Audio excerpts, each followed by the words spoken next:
Hey guys, in today's episode, I had the best time. I chatted with Cyndal Normand of Stork Exchange. It is a fascinating company. I can't wait to tell you all about it. And in today's episode, we explore how she became a mompreneur, launched a business while pregnant and in the fourth trimester, and how her birth unfolded with her first child. So let's get to it.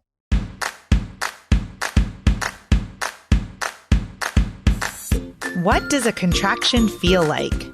How do I know if I'm in labor? And what does a day of labor look like? Wait, is this normal?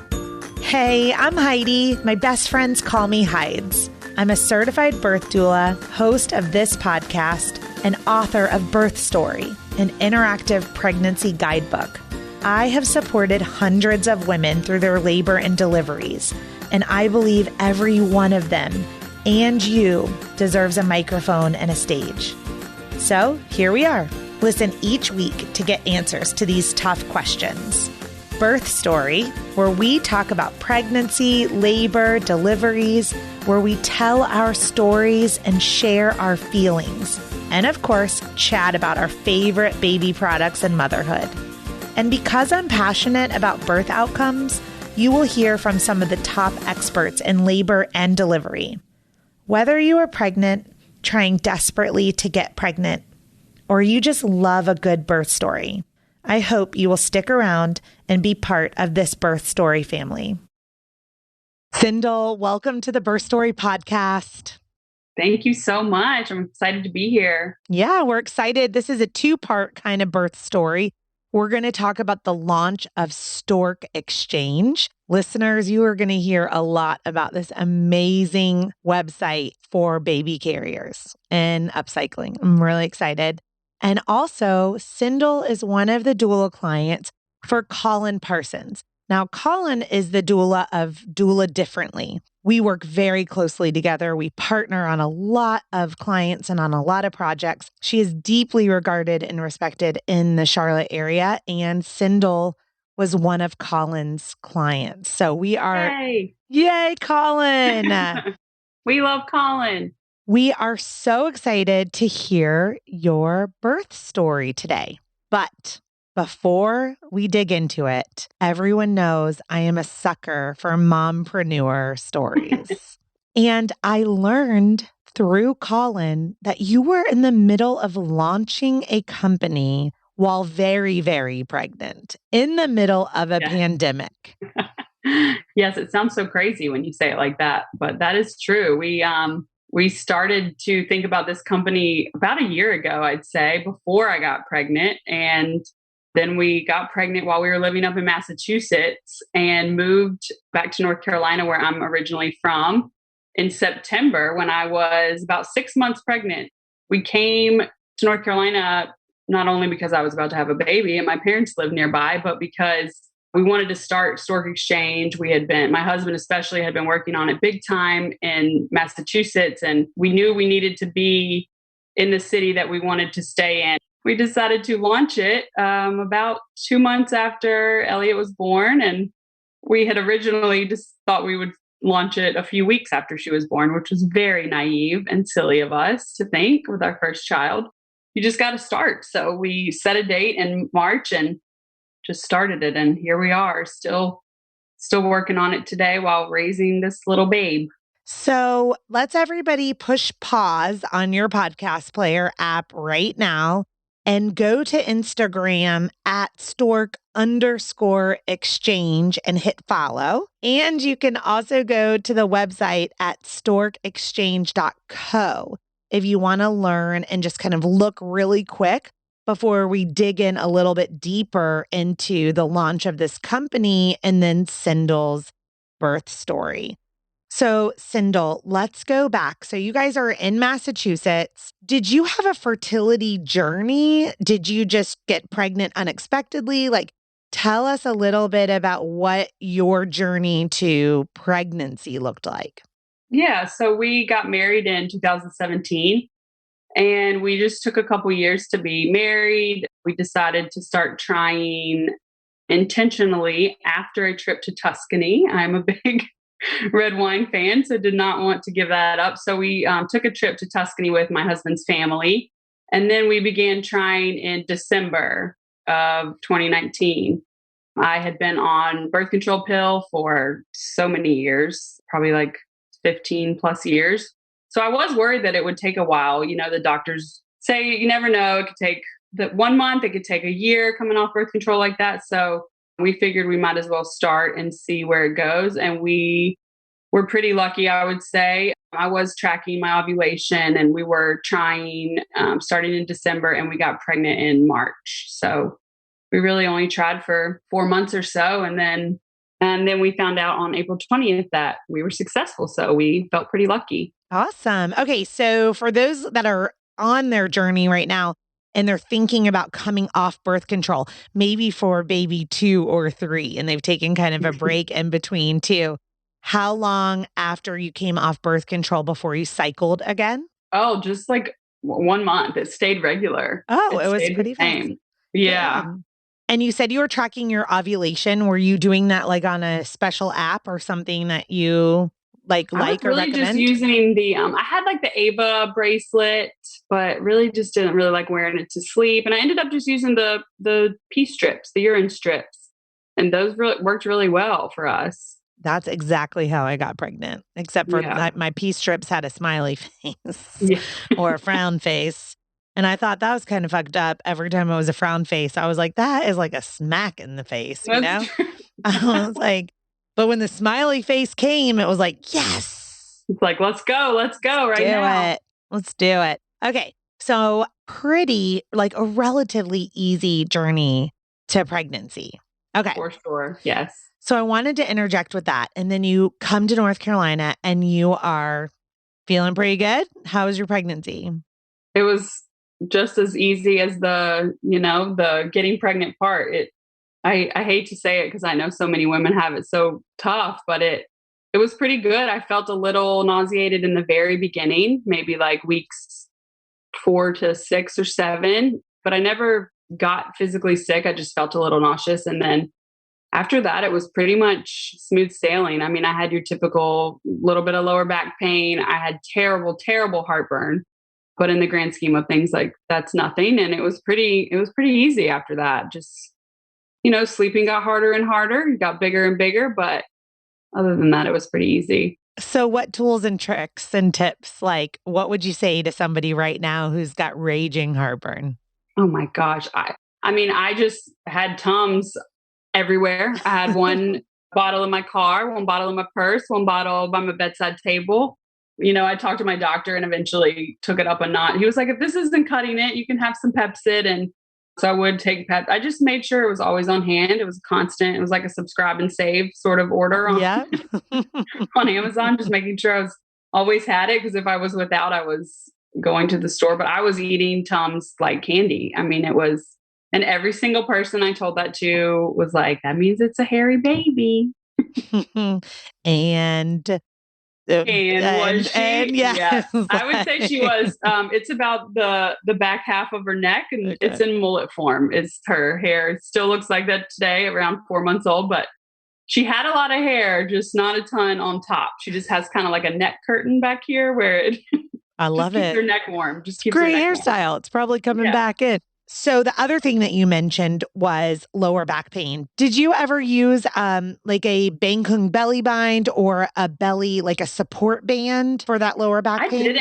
didn't really use one that was separate from, my compression-y yoga pant. I really didn't feel like I needed to. My sister-in-law did recommend them and she used them a lot, but I never felt it was severe enough to have to try anything like that. I mainly just did my prenatal yoga. I tried to go every week on Saturday or virtually to go. There was nowhere to go, but made sure it was on the Zoom every Saturday because that really would help a lot. So I didn't feel like it ever got too Too bad. bad. Yeah. Okay. Well, I'm so curious because, I know how all my clients find me, but did you know you wanted to have a doula?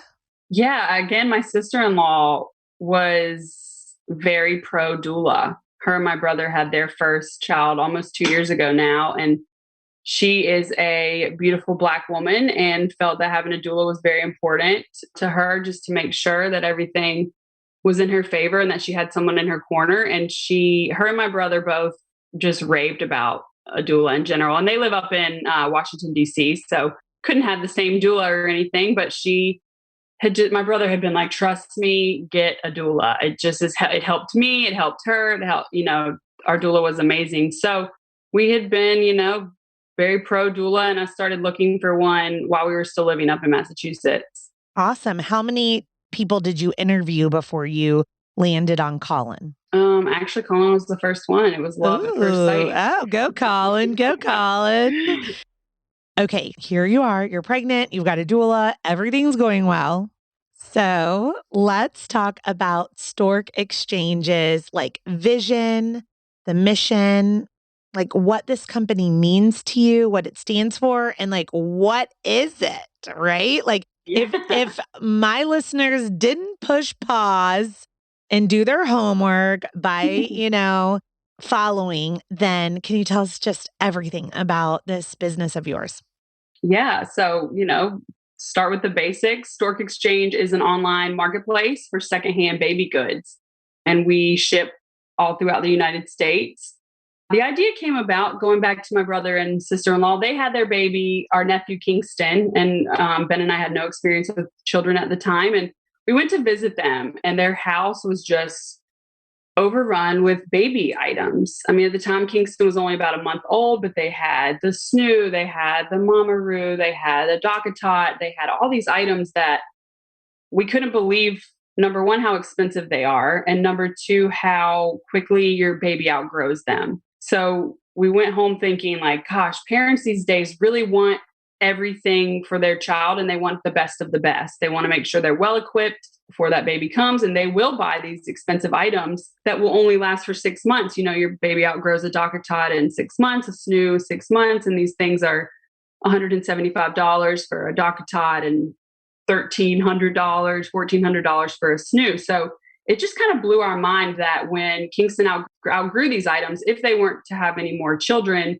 what would they do with them? Would they just throw it out and it go into a landfill? Would it sit in their attic or their basement? Or, they lived in Washington, D.C. They didn't have room. They didn't have, a garage out back for all these big items that you maybe want to hold on to for your next child, but you don't have anywhere to store them. So it just really got us thinking. And at the time, Ben had been really interested in starting our own company. We just couldn't let this idea go. We just kept thinking. And like I said, at the time I was running the doggy daycare. So it really was, Ben was such the brains behind the operation, just wanting to make this happen. And we just couldn't get it out of our heads. That was kind of the reason behind Stork Exchange. And he started thinking, and he gave me the task. I'm very proud of this, that I named Stork Exchange. He was like, I need you to name this company for us. I know this is something you'd be good at. So I sat down one afternoon and made I felt like I was in middle school. I made a little word map. I started with the word baby. I circled it. And then I just branched out all these little branches of words that reminded me of a baby, and just kept it going. It came to Stork. I thought of the stock exchange, and how ideally Stork Exchange would kind of be a website where you can buy, you can sell, and it just kind of gets shared between parents. You sell us your snoo, someone else buys your snoo. It's a recycling of the goods. So exchange made sense to me, and we just liked the play on words of Stork Exchange and stock exchange. So that's how we named it. But we basically just we just thought there was too much waste in early parenting these days, financially and environmentally. So we just were trying to come up with a way to make it easier. I mean, there's Facebook Marketplace, there's Craigslist, of course. You can do the same thing that we're offering, but with less hassle when you do it through Stork Exchange. We clean the items, we make sure that everything's in amazing condition before coming to you. And it ranges in condition on our website. It goes from open box condition to well loved. So the price will reflect, the condition of things, but we make sure that nothing's in poor or unsafe condition before getting it. So it kind of just takes the hassle out of it for you. You don't have to scour Facebook Marketplace for hours. You don't have to find someone who's selling what you want and then meet up with them and maybe it's sketchy, or, it takes all that away and people can just have a one-stop shop. I love it. And I saw that you guys have launched with baby carriers first. Yeah. And so tell me some of the brands that you have in your inventory right now. We have Ergo Baby, nice popular one. Baby Tula's, one of my favorites. Baby Bjorn. We have Lil Baby. We have a lot of wraps too. We have Solly Babies, Baby Catan, Mobies, Bobas, expanding to things like bouncers and strollers and Docatots and snooze and breast pumps, and just trying to get a variety, because we know people are going on and they might not be in the market for a carrier at the moment, or they may already have one and they love it, so they don't need another one and they're looking for something different. So we're working hard every day to get as many things on there as we can. And So, Cyndal, so a lot of the audience listening right now, they're either in the market for those carriers that are gently loved on and they definitely want to save some money, but also in a couple of months, they're going to have some baby items like their carrier that they may want to pay forward to the next person in line. How would they go about selling their baby carriers to Stork Exchange so that they could be sold easily and hassle-free to the next mom in line somewhere else in the country? yeah, just contacting us any way that you find convenient. You can go on the website and do it. You can send us a DM on Instagram, and I'll chat with you. Whatever's easiest for you. And then if you're local, we'll come pick it up for you. If not, if you are anywhere else in the country, we will send you a shipping label and a bag or box to send it in, depending on the size. And you can just pop it in the mail and send it back to us. And we pay you right for that directly. And then you get to see it be uploaded to our site. We clean it, we sterilize it, and it goes into a steam chamber right now, just to make sure, not just right now, but forever, to get rid of any type of germs. And then we ship it off to you. I think it is such a unique and wonderful concept that is so needed in this world right now. I mean, sharing is something that we just don't do enough of. I mean, my partner and I talk all the time about the neighborhood. We're like, why does every single person on the block own their own lawnmower? As a doula, here we are, and we see time after time the stress with their baby list and their baby registry and getting everything on there. And I'm like, go to storkexchange.co and just pick up a couple of things and don't spend a zillion dollars. So Babylist makes it really easy. I mean, you can just add Stork Exchange and then do a gift card so that you can pick out the baby carrier or the gently used item or open box item that you want with some of the money that you get from all your friends and family. So I love it. I just cannot believe that you're another mom that I'm interviewing that launched a company, pregnant in the couple months postpartum, and is rocking the mompreneur thing and doing something to pay it forward to make pregnancy and like the fourth trimester and new motherhood easier. So, Cyndal and Ben, amazing. Now I want to know about your birth. Yes. All right. Real good stuff. All right, let's do it. Okay, so first, talk about what it's like to have a doula leading up to your birth. Like, how did that experience shape the type of birth that you had? Gosh, having a doula was it was priceless for me. I have a lot of friends that have been through a lot of births. They've had multiple children at this point. But it was just so nice to have someone that you felt like you could ask anything to at any time of day, especially Colin's so amazing. She'd be like, send me a photo. Like nothing's too far with the doula.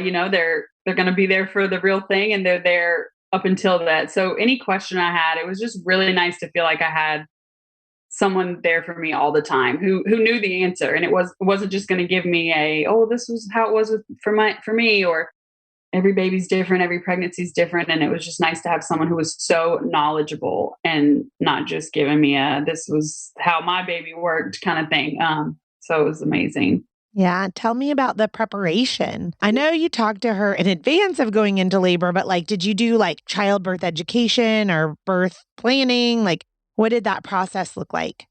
I think that we did a pretty good amount of preparation. We talked to Colin on Zoom when we were up in Massachusetts, definitely came up with a birth plan.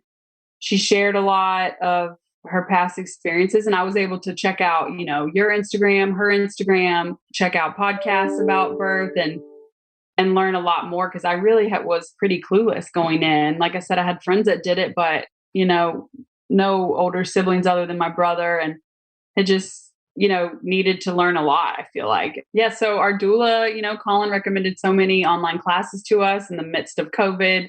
We took an amazing breastfeeding class. We took a lot of classes through our hospital, just the old virtual tour, which was not the same as going there in person, but it was so great. And infant CPR and just being ready for newborn infant care. My husband and I just sat right there and watched all of those. And it was cool to see other women going through the same thing at the same time too, because we were all on Zoom, and the infant CPR was a little tough to take online, but we had our little baby doll and made that happen too. So I felt like we learned a lot, even though obviously going into it as a first time mom, it's going to be your first time going through labor. It was a little nerve wracking to only be able to do online classes. I would have loved to go in person and feel even more confident about it. But having a doula and Colin made me feel 10 times more comfortable about it all. Okay, so were you totally healthy? Like every check, like blood pressure good, like GBS status? Like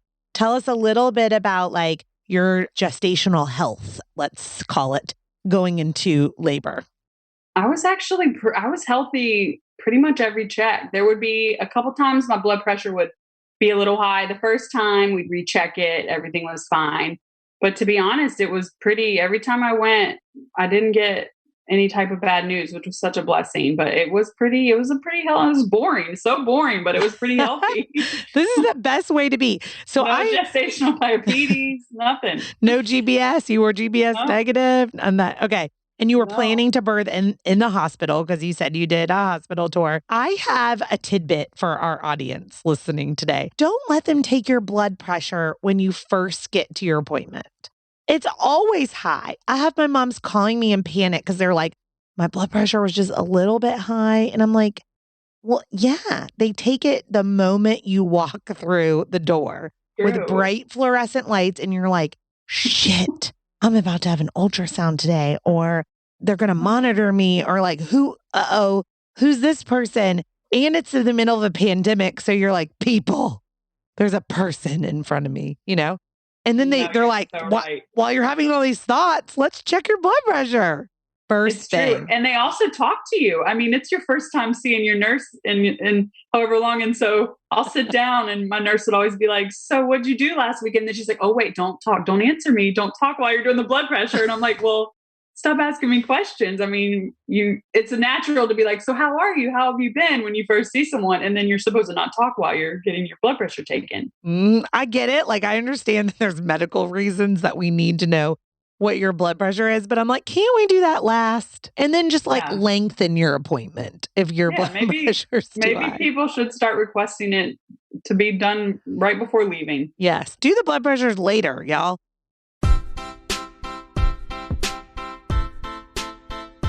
Okay, don't be mad at me for interrupting. I just wanted to share a little bit more about Stork Exchange while I'm in the middle of interviewing Cyndal. It truly is an online marketplace where you can easily buy secondhand carriers and baby goods. I tested it out myself and I used code BIRTHSTORY and I got 20% off. For right now, just push pause on this podcast, check out storkexchange.co, use BIRTHSTORY as the code, and you'll get 20% off. It's going to come to you in packaging that's super eco-friendly, paper tape, 100% recyclable cardboard boxes. It's all non-toxic. You're going to love everything about it. All right, let's get back to Cyndal's episode and hear the rest of her birth story. So how did you know you were in labor? Well, if you ask Colin, we had a couple false starts where I thought I perhaps was in labor and was not. I was 3 centimeters dilated and 80% effaced for about 3 weeks before my guest date of December 28th. And my doctor just seemed to think I was going to maybe go early. I mean, the baby was in position, very low. He just didn't think it was going to go all the way to 40 weeks and to full term. And so I was always on edge about a month leading up to it, just thinking it was going to happen. And it being my first time, I just didn't know what that was going to look like. So every time I even thought that perhaps my water broke or perhaps I was having signs. I immediately contacted Colin and always thought that it was happening because I was so sure that it was going to happen early. And then Cyndal, I am so glad that you are mentioning this because one, I'm sort of confused because I know your doula very well. And I know that she would have instructed you over and over again to not have had any vaginal exams at all. So I know you went against advice there, but this is really important for everyone listening. If you are healthy and your baby is healthy, there is nothing that a vaginal exam can tell you. Nothing. You can be like Cyndal, 3 centimeters dilated, 80% effaced. Did not have a baby at 38 weeks. Did not matter. Or 39 weeks or whatever. It doesn't tell you anything. It can leave you a little crampy. It can make you spot bleed, and it can accidentally break your water 10% of the time. So I'm not really giving you a lecture here, Cyndal, but for the next child that you may or may not have, it is always my recommendation, hands out, y'all. Hands out if you're healthy. There is no reason to have a vaginal exam. I mean, I have clients all the time. They're like, Heidi, I'm a numbers person. Okay. It doesn't do anything. It tells you zero. So anyway, lecture over. So it gave you anxiety, right? You thought something was going to happen that didn't happen. It gave you false information. Right. It really did. And I do think I will take your advice next baby and not do that. And of course, Colin did recommend such. I think when it's your first, you just, you do trust your doctor a little, maybe more than you should. Yeah. I mean, shit. I had it. Okay. I had a vaginal exam every time too. Whatever.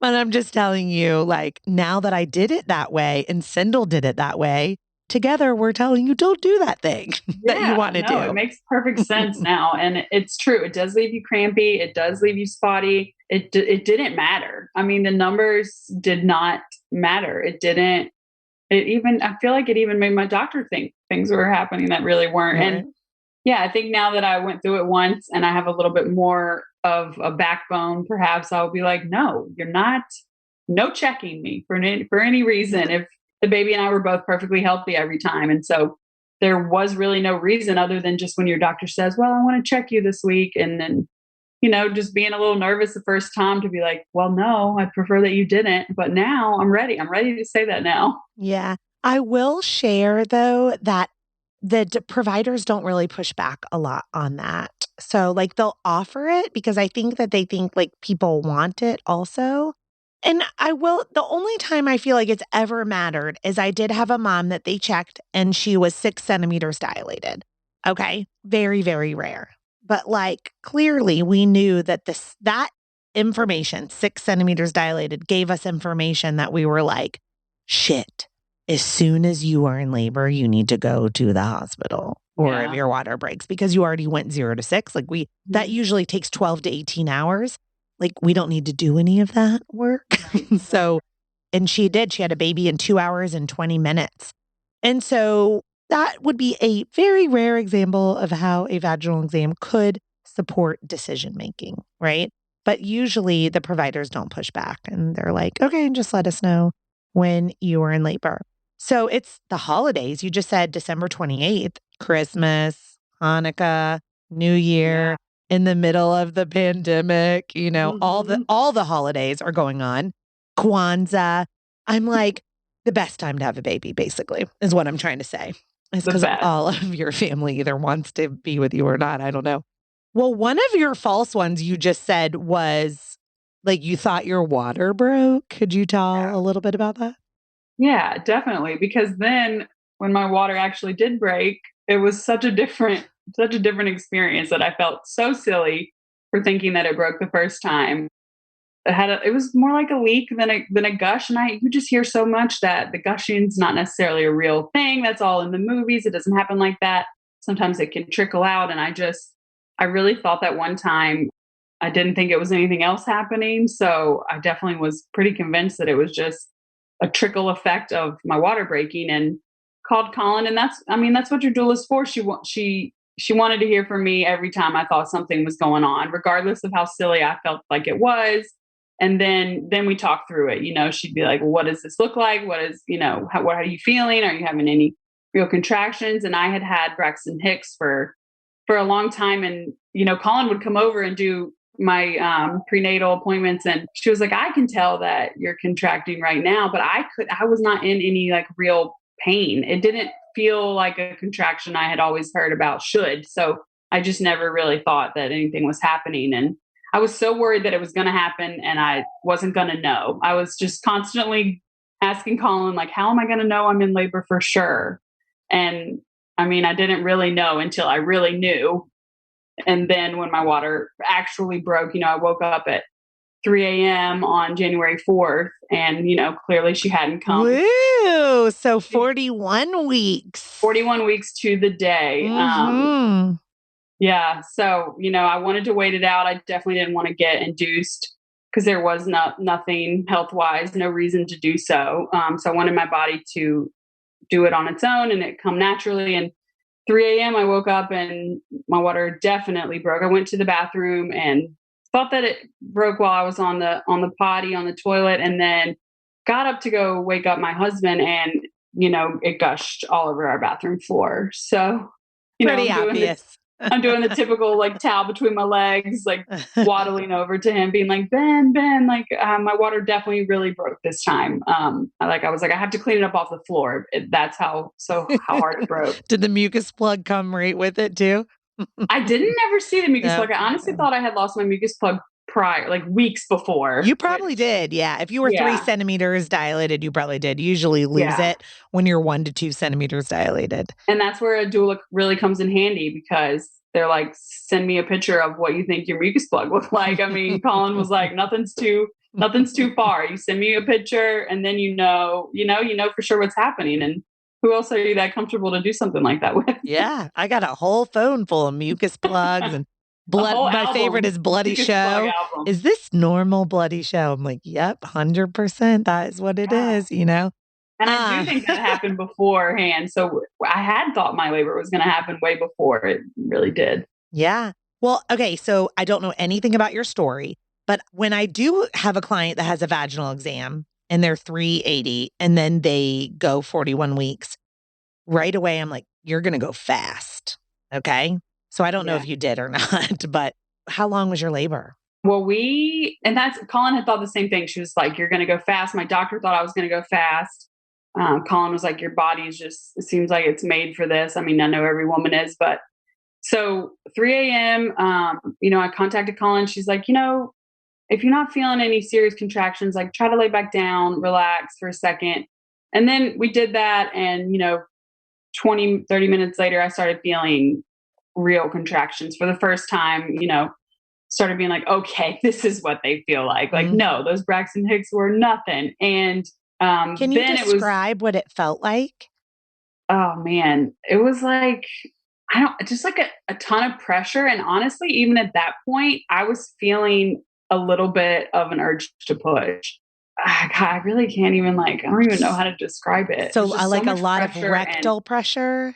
Yeah, I would definitely say rectal pressure. And everyone had always been like, if you can talk, it's not a contraction. If you have to stop, and I had to brace myself against our bed and just lean over and stuff that I had just not felt prior to it happening. And I was like, okay, this is these are really it right now. And we started to time them and they were probably about maybe 6 minutes apart. And then they started getting, they weren't necessarily consistent. There'd be ones that were 2 to 3 minutes. And so we decided, we called Colin again and she was like, let's go. I think you need to go. So we got to the hospital around 5:30 in the morning when my water broke at around 3. Okay. So not long. Couple hours. And Colin was going to meet us there. And we went into triage and she checked me. And at this point, I am in a lot of pain. I mean, I felt like I was an animal on the safari about to give birth. I was making those primal noises that hear about and say people get embarrassed of. I was not embarrassed of this, but went into triage. The nurse checked me and was like, I'm going to be right back. I need a second opinion. And we were like, what? So she leaves and comes back and brings her, her nurse friend and was like, I don't usually do this. Like, I don't usually need second opinion. She's like, but I don't feel your cervix. Like, I think you're 10 centimeters dilated and we got to go. And like her friend, my face right now, which I know we hate getting checked more than once. But Ben had like just put down our stuff in the triage room and she was like, we got to go. And Ben grabbed all of our stuff and we went up on that bed. They wheeled me up to labor and delivery. She's like, it's time to go. Like and I think that's why I was feeling, so much pain. I had quickly gotten all the way to 10 centimeters dilated. So, Ben's texting Colin, she's on her way. She gets a speeding ticket. Not sure if you want to include that or not, but oh my gosh, got a speeding ticket on the way. She was trying to get there. And I am so nervous because I am, it wasn't my birth plan to have an epidural. I was very nervous about labor and to not have Colin. I was worried that Colin. So you did not want to have you did not want to do this unmedicated. Like you wanted an epidural. I did not want to do it unmedicated. Oh my gosh, my heart's breaking for you right now. Was there time? Was there time for an epidural? Because you can get an epidural at 10. Spoiler alert. Yes, there was. Okay. There was time for an epidural. And I will say that without Colin and my doctor, because my OB happened to be on call at the hospital. He was coming off of his 48-hour, he'd been in the hospital for 48 hours, but he was there at the beginning. And between him and Colin pushing for my epidural, that's the only reason I got it. I mean, the nurses in there, everyone was very frantic. I was super anxious because Colin wasn't there yet. I mean, she was literally on her way, but it all happened so fast that, they were like, you're so close, like you can do it. And it was a lot of pressure. I was just kind of giving in to their peer pressure when in reality, if I was honest with myself, I did want a epidural and it was in my birth plan the whole time to not go unmedicated. So, but they were so encouraging and, it made me feel like they were like, you're so close, like you can do it. Are you sure you just don't want to go naturally? And I was like, they were like, do you just want to try? Do you just want to push, one time? And I was like, yeah, sure. And so, did push unmedicated once and just, it was. You were like, thank you. That's not for me. Yeah, pretty much. And I'd like to think that now that I've been through it once, that won't be the case next time because it was, once things got going and I kind of wished I maybe hadn't got my epidural. My husband was very pro unmedicated, but of course he would support me in whatever I did. He had just, had heard what a great experience it can be to do it unmedicated. But between Colin and my doctor, they got my epidural done and my doctor was like, you're going to have to stay very still. I mean, at this point I was on my side and felt like I couldn't move off of my side. I was just having these very painful contractions with the urge to push every single time. So I'm just moaning and grunting and feeling like this baby is coming out of me at any second. But obviously I wasn't quite there, but I was there. And I mean, well, this is a really giant teachable moment, Cyndal. Because there's going to be people listening that are like, I don't understand, right? So there is dilation, there is effacement, and then there is baby's station. Mm-hmm. So I was not there. But if you were 10 plus 2, no time for an epidural, right? Like your baby is like almost crowning. Like let's just push twice and have a baby. But if you are -1, 0 station, -2, like the baby's still very high up in the pelvis and hasn't really come up under the pubic bone yet. Mm-hmm. You still have plenty of time to get an epidural, even if you're 10 centimeters dilated. So I'm not looking at your medical record. I don't know anything, but my guess is that since Colin was able to advocate for you to get your epidural and your provider, it's because the baby was still very high.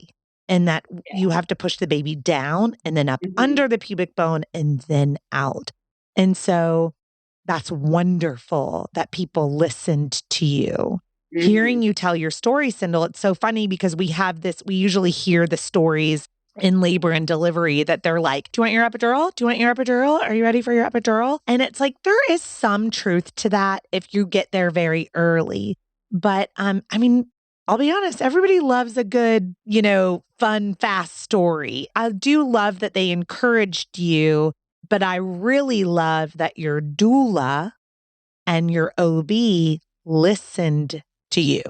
Mm-hmm. They didn't come into your birth with a preconceived notion of how you should give birth and what that should look like.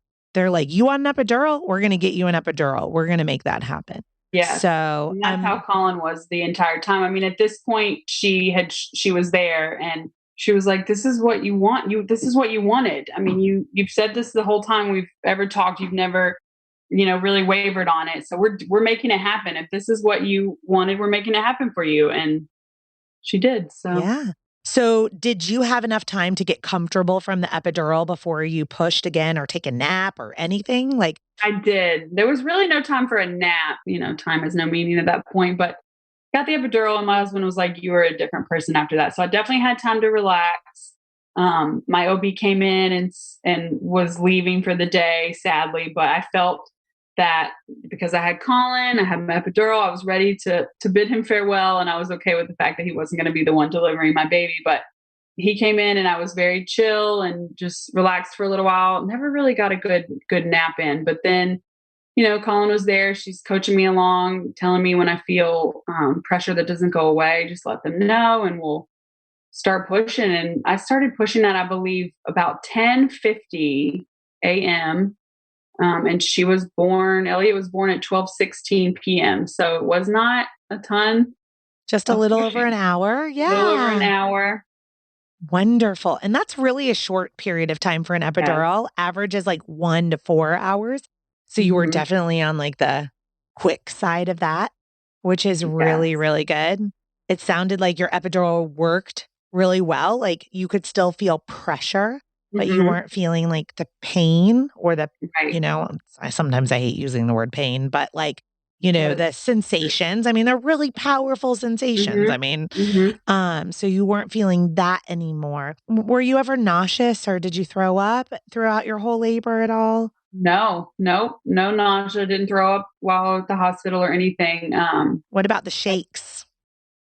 I did have a little bit of the shakes. Now that you say that, I had forgotten about that, but I definitely had the shakes. And Colin was like, "This is normal." Like, I don't think we talk about those enough. Those labor shakes. Yeah. It's a really solid sign of transition, of the completion of the cervix, and then sometimes you can shake with your epidural or after the birth too. So it's just so normal to just kind of shake and everyone wants to cover you in blankets and you're like, no, I'm sweating to death. I just don't want, like, give me a fan and an ice cloth and I'm shaking, but it's not like cold. It's not a cold thing. So she's here, Elliot's here, and she's on your chest and you guys are having that moment and then you're still in labor. The third stage of labor.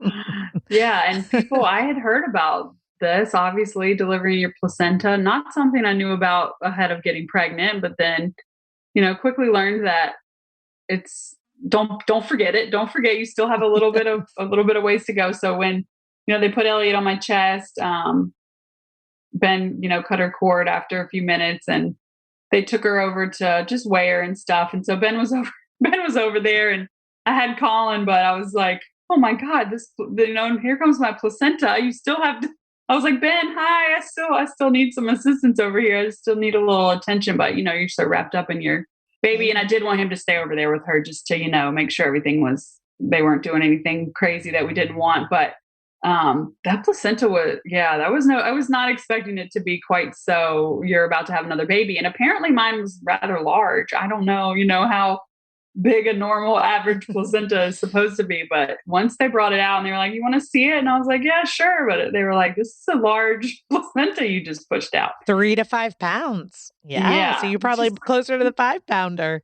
Sounds like it. Yeah, it sounds like it. So what did it feel? You had an epidural. So what did it feel like to push out a placenta? I mean, I still feel like even with my epidural, and I, was going to say this earlier, I felt a lot. I felt, and not in a pain type of way, and I was glad. I wanted to feel a lot. I didn't want to be over there, hitting my epidural button or asking for any. I wanted to make sure I felt, as much as I could and still be, comfortable. But I felt Elliot's head come out, and at the time they wanted me to stop pushing because the nurse team wasn't quite in there, and they were worried Elliot had a little meconium, and so they wanted the nurse team in, and they weren't in because they weren't expecting me to push her out quite yet. The doctor had arrived, but the nurse team that they were looking for wasn't quite in the room yet. So they were like, don't push, obviously to try and stretch me out a little bit more, I think too. And I felt her head and then I felt her whole little body just slither on out. So I feel like I felt the placenta too. And it kind of just felt like it was a whole nother baby coming out, to be honest. And Elliot maybe a little softer, right? Yeah, definitely softer.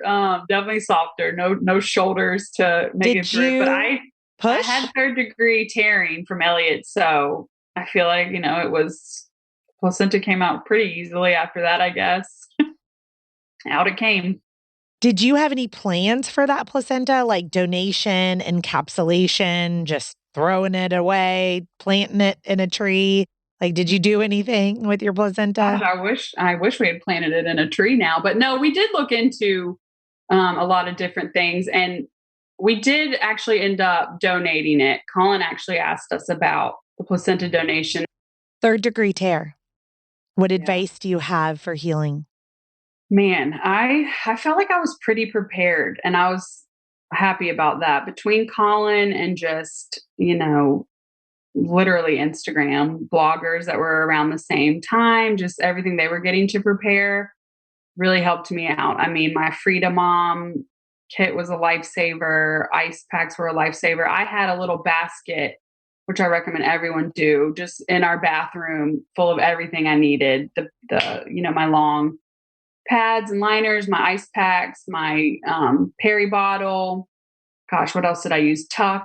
I mean, I had a wonderful case of the hemorrhoids while giving birth. So that those will come and you just kind of got to have everything handy right there to deal with it and expect to bleed for a while. It's something that not everyone talks about, but when you see people talk about it, I was like, okay, now I can expect. I had heard women be like, 6 weeks, you might bleed for a whole 6 weeks, and just be ready for that. And don't try to rush anything. I think I was a little too crazy at first. And Colin will tell you that I was trying to do too much and I just needed to rest more. And I would feel it at the end of the day from that third degree tear.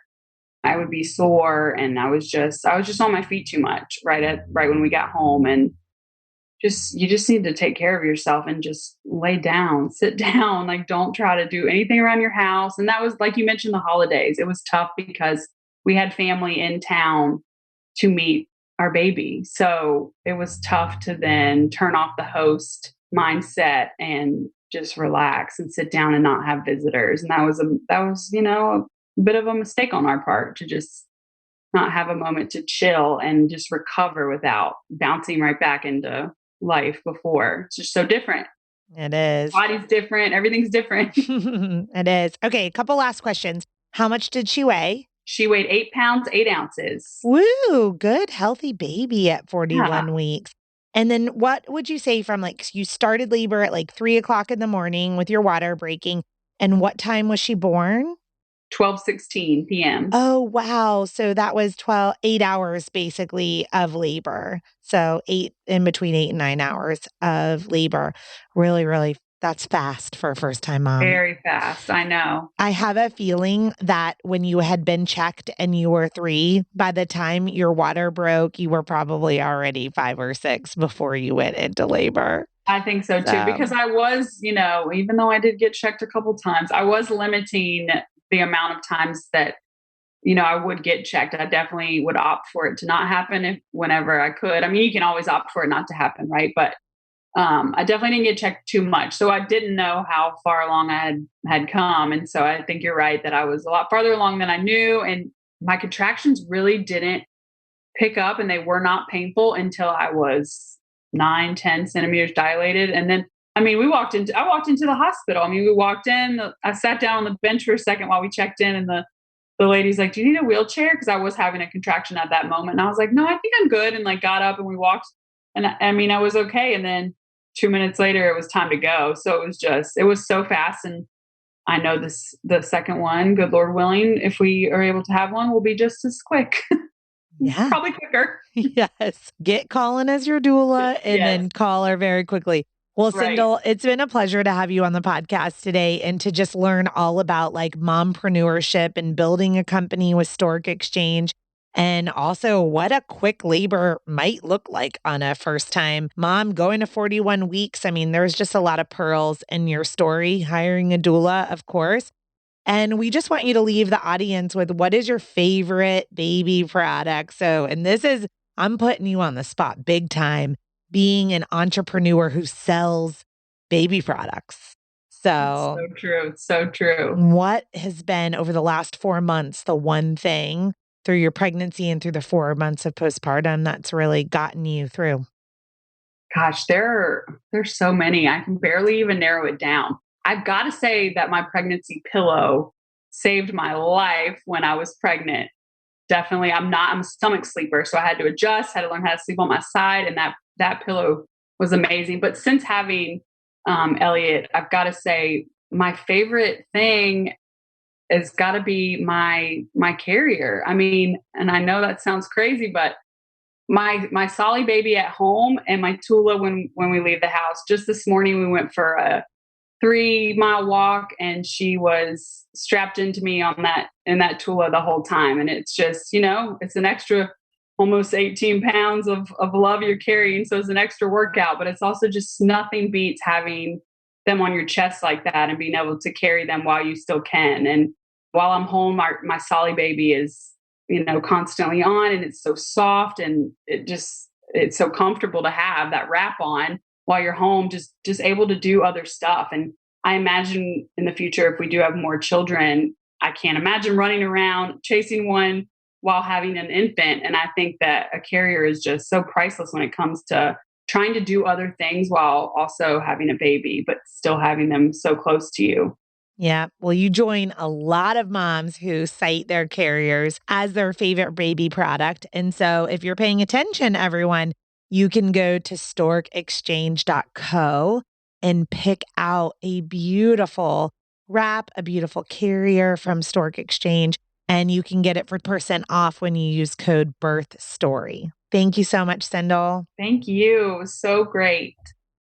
Thank you, Cyndal and Ben, for sponsoring this episode with Stork Exchange. Everyone, don't forget to go to storkexchange.co and use code BIRTHSTORY for 20% off. See you next week.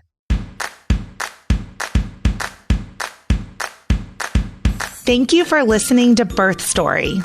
My goal is you will walk away from each episode with a clear picture of how labor and delivery might go, and that you will feel empowered by the end of your pregnancy to speak up, plan, and prepare for the birth you want.